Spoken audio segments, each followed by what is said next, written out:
likes to this videos? If we make 5,000 likes to this video, we will upload more patriotic news. Thank you. Rush Limbaugh crushes Kim Jong-un and everyone who's afraid of him, he says it on a pig. The liberal media has been completely freaking out over North Korea, and even more over Trump's response to North Korea. However, Rush Limbaugh has a hilarious take on the whole situation. What does this mean? It means that wimpism has taken over the Washington establishment, that wussism and wimpism and pajama boyism has taken over, said Limbaugh. He said that even though North Korea is working on these weapons, there is nothing to worry about and the liberal media is acting like a bunch of wusses. North Korea is a zit on the butt of a pig, and there is no reason to be afraid of it. Would we run around acting afraid of a zit on a pig?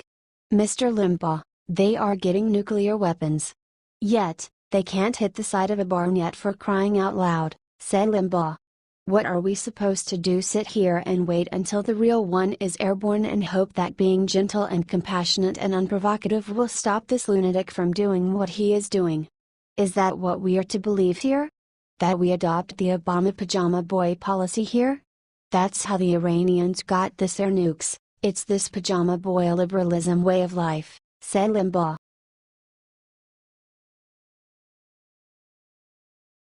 Pete Hegseth smacks down co-host who makes nasty attack against Trump on air. Now that President Donald Trump has hit some speed bumps in his first year in office, it has become trendy even among conservatives to bash Trump. Thankfully, there are also no shortage of people who proudly stand by Trump and aren't caving to liberal attacks or fickle trends. During a recent broadcast on the Fox Business Network, anchor Dagen McDowell attempted to pin current fractiousness among Republican lawmakers on the president. She said, "You talk about eating each other? The problem is President Trump. When he was running for the nomination, he gobbled up Republicans right and left like him and Dems. Little Marco, Lie and Ted, Low Energy Jeb, he decimated, he destroyed, the party and they resent it." Added co-host Jillian Turner, "Is it smart for the president, if you're looking at strategy, is it smart for him to try and potentially throw Mitch McConnell under the bus?" Pete Hegseth finally spoke out in support of President, saying, "What doesn't help is when you have senators like Susan Collins and Lisa Murkowski who run against Obamacare and then they vote with Democrats." He added, "There are the ones shooting inside the tent. This president wants to do all the things they said they wanted to do on the campaign trail, yet because he is a little bit different, he's outside the box, he speaks differently, they can't get behind him? Are you glad?" Pete said.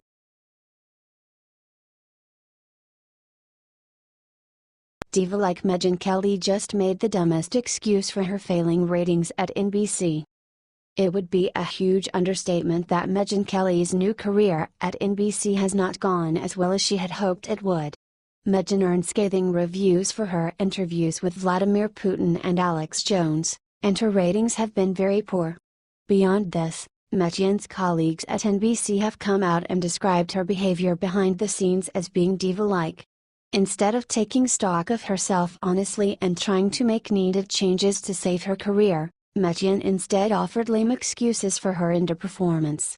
Said Megyn about her dismal ratings numbers, "I thought the ratings were fine."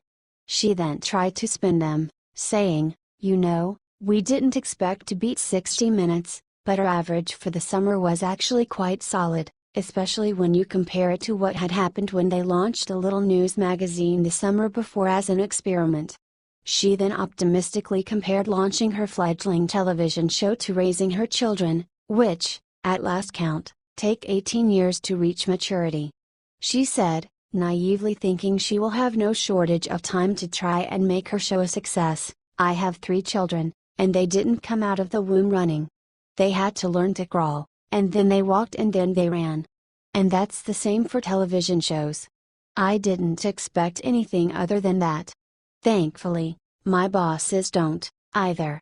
She then tried to pivot away from her longtime role covering politics, claiming while plugging her book that her show is going to sort of scratch those other itches that every normal human being has when it comes to health and parenting and relationships and their own striving to settle for more. "If I never have to say Mitch McConnell on the show, it could be okay," It could work. Do you think Megyn Kelly will last long at NBC?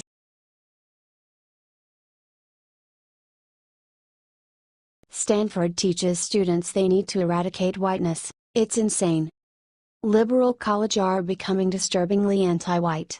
They claim to fight against racism. But apparently they believe the only way to do this is to be actually racist against white people. It has gotten to the point that they are associating whiteness with evilness. Stanford University is now teaching a class about abolishing whiteness. The course is called White Identity Politics.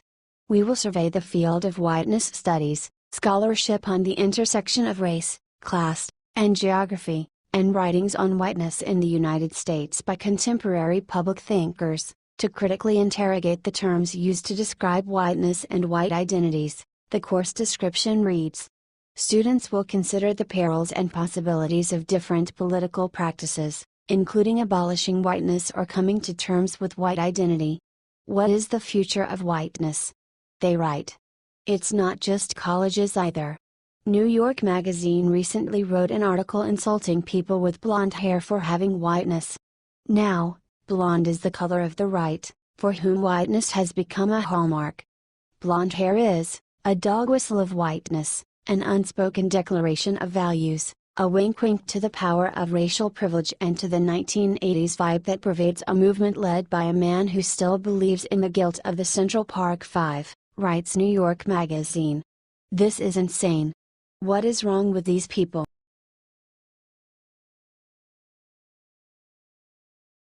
Former Obama official turns on CNN, blames them for the escalation of North Korea. Former Obama State Department spokesman John Kirby lashed out against CNN for helping raise the tensions between North Korea and the United States. The network most likely invited him on to insult the president and blame him. They must have been furious with what he said instead. He bashed the media for their obsession with President Trump's locked and loaded tweet. While Trump meant this as a warning for North Korea to stop threatening us, the media spun it into an act of war against North Korea. That can't be good for us. We should be looking for ways to de-escalate the tension, take a little bit of the air out of the tires. Pursue diplomatic solutions the way Secretary Mattis has been advocating, said Kirby. This all started this week with a leaked assessment to the Huffington Post about the fact that they had achieved miniaturization and the president responding to that leak in that news article.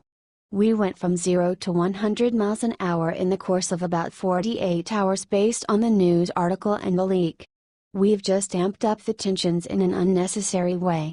We do not have to be where we are right now, said Kirby. Do you think he's right? The media is willing to do anything they can to escalate the drama because that is good for ratings. If only CNN actually cared about American life.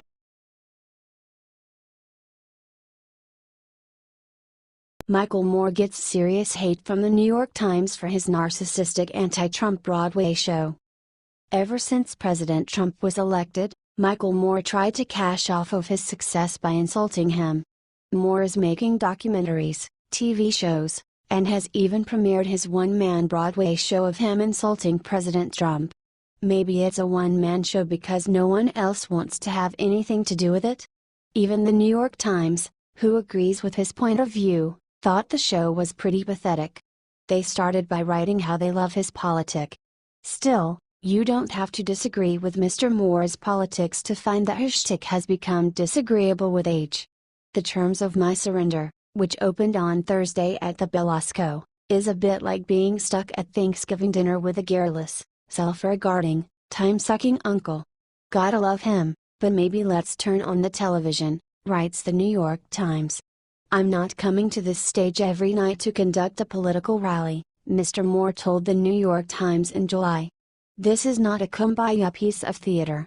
That's true. The Terms of My Surrender is not organized well enough to be either of those things, writes the New York Times. Ha! The NID writes that the show tries to teach people how to resist Trump in vague ways, but the only thing people learn to resist is the play itself. I actively resisted plenty of material that might otherwise be amenable to me politically, writes the NID. They even called him out for being a hypocrite. Mr. Moore's valorization of the Midwestern working class from which he hails cuts against his claim that ordinary Americans, like the ones who voted for Mr. Trump, are stupid. America, he says, has been dumbed down and now can't think.